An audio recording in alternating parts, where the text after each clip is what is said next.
nasa panahon na kasi tayo na kapag kakunwari ikaw, naninindigan ka sa isang bagay na hindi naaayon doon sa gustong ibigta ng mainstream media or ng mga taong hindi gusto ang mga Duterte, iaata ka na lang talaga personally.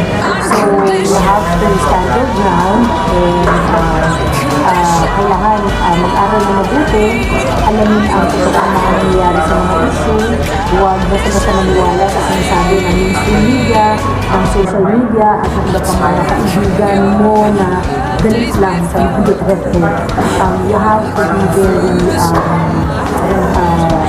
vigilant doon sa mga bagay na gusto mong ipaglaban at sa mga bagay na sa mga informasyon na gusto mong itigsulan para yung iyong opinion ay well-rounded at grounded at balanced. So, sa mga nagbabasa kayo at sa mga iba pa na magbabasa dito sa mga tao, simply because hindi tayo magkakaranas ng politika, magsawa kayo.